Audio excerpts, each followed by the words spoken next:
His Excellency the President, Shri Pranab Mukherjee, the Vice President, the Honorable Shri Hamid Ansari, the Prime Minister, the Honorable Shri Narendra Modi ji, the Speaker of the Lok Sabha, the Honorable Srimati Sumitra Mahajan, a former Prime Minister and senior leader of the country, Shri H.D. Devagowda ji,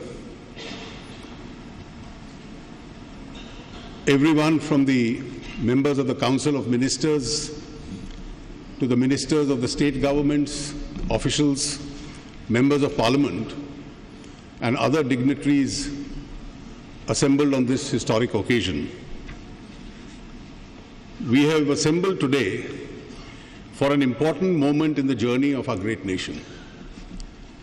We are in the process of making history with the launch of the Goods and Services Tax. At the midnight hour, we will be launching one of India's biggest and most ambitious tax and economic reforms in history. The GST may be a destination tax, but for India, it will begin altogether a new journey. It's a journey where India will awake to limitless possibilities, to expand its economic horizons and loftier political visions. The old India was economically fragmented. The new India will create one tax, one market, and for one nation. It will be an India where the center and the states work together cooperatively and harmoniously towards the common goal of shared prosperity. It will be an India which will write a new destiny. The GST is an important achievement for the whole country. The unanimity of support for the Constitution Amendment and the consensus-based work of the GST Council highlights that India can rise above narrow politics and speak in one voice for larger national interest. The quality and the maturity of the debate leading to the Constitution Amendment and in the GST Council underscores this point, that India can collectively think and act with maturity for a broader purpose.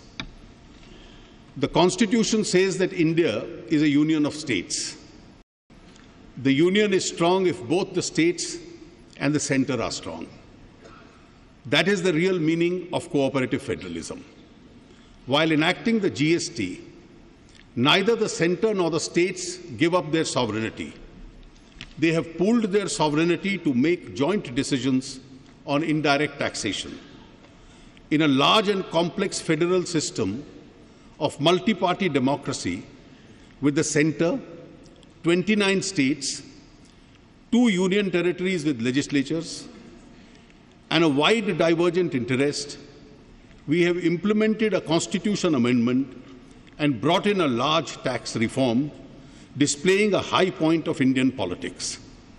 We have done this at a time when the world is facing slow growth, isolationism, and the lack of structural reforms. With the GST, India has showcased that these forces can be overcome through the display of inclusion, openness, and boldness. For this, all members of Parliament, the state governments, all political parties, state finance ministers, and a dedicated team of officers of the center and the state governments who contributed to this deserve to be appreciated and thanked. राष्ट्रपति जी, ये जो यात्रा थी, आप इसके सबसे प्रमुख गवाह हैं कि लगभग 15 वर्ष से पहले आरंभ हुई थी। NDA 1 सरकार ने एक समिति की रचना की थी, जिसके अध्यक्ष श्री विजय केलकर आज इस सभागार में मौजूद हैं।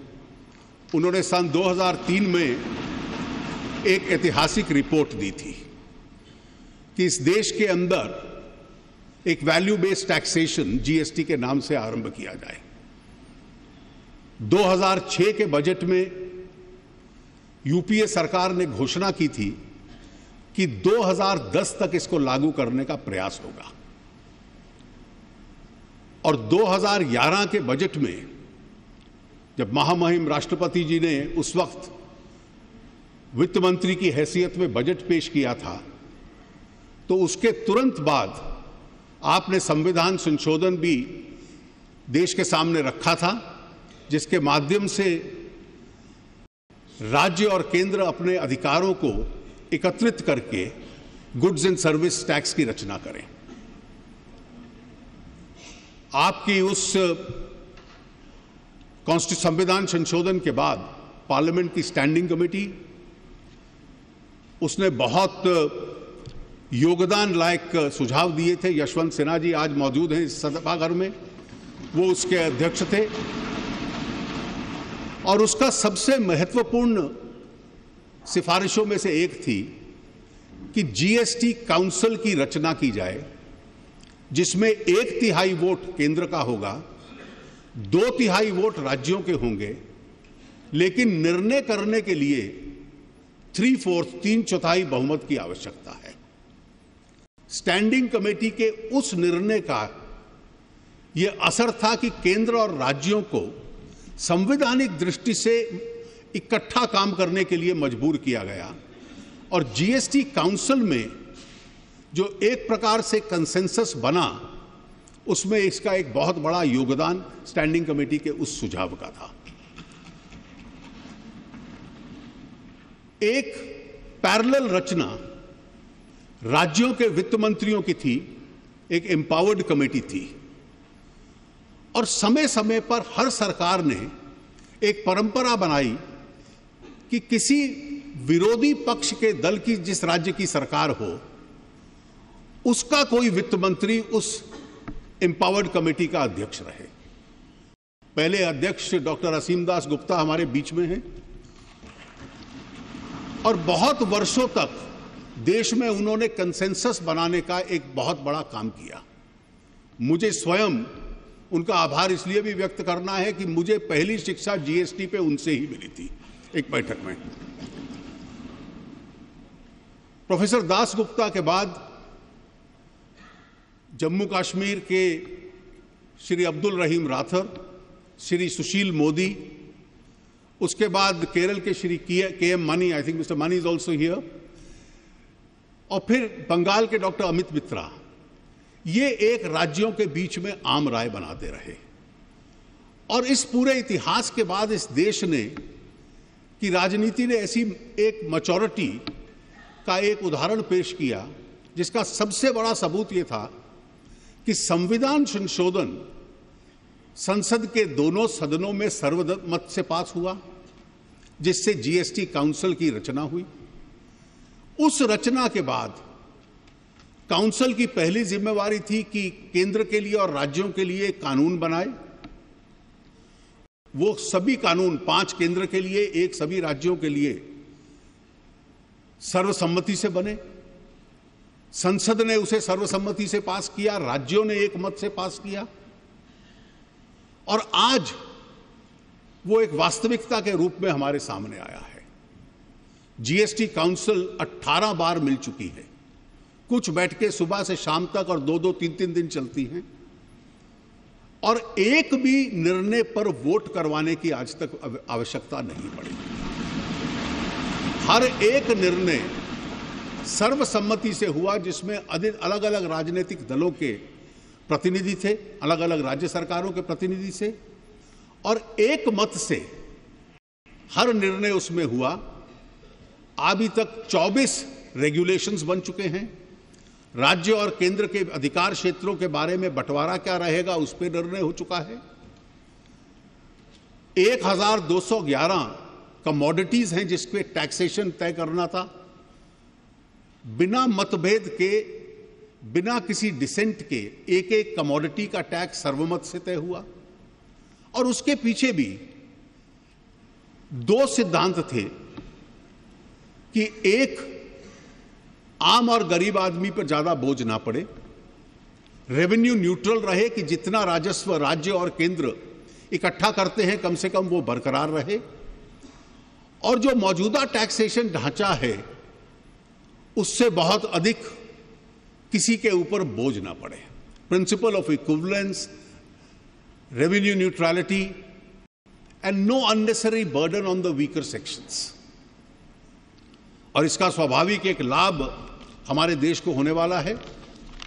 आज की जो व्यवस्था थी उस व्यवस्था में राज्यों में और केंद्र में मिलाकर 17 ट्रांजैक्शन टैक्स है, 17 23 सेस हैं। उन सब को समाप्त कर दिया गया है और उनके स्थान पर केवल एक टैक्स रहेगा। उस हर टैक्स के लिए अलग रिटर्न जाता था, आज एक रिटर्न जाएगा। हर एक असेसी को अलग अलग टैक्सेशन अधिकारियों के साथ इंटरफेस करना पड़ता था, आज केवल उसको अपने सॉफ्टवेयर के साथ एक रिटर्न के माध्यम से इंटरफेस करना पड़ेगा और केवल सॉफ्टवेयर के ऊपर रजिस्ट्रेशन ले लेना, और उस रजिस्ट्रेशन के बाद हर महीने की 10 तारीख तक केवल एक फॉर्म भरना कंप्यूटर पे कि मेरी पिछले महीने की ट्रांजैक्शन क्या है उस पर डाल देना, और उसके माध्यम से टैक्स के ऊपर टैक्स न लगना। ये इसकी विशेषता है। पूरे देश के अंदर अलग अलग राज्यों में अलग अलग रेट और चुंगी नाकाओं के ऊपर ट्रकों की भीड़ वो समाप्त होगी, और एक प्रकार से सिंगल फ्लो गुड्स और सर्विसेज का पूरे देश के अंदर इसके बाद होगा। और इसका एक और लाभ है कि जो एक बार आपने टैक्स दे दिया इनपुट्स के ऊपर, आउटपुट के स्तर पे उसका आपको लाभ मिलने लगेगा।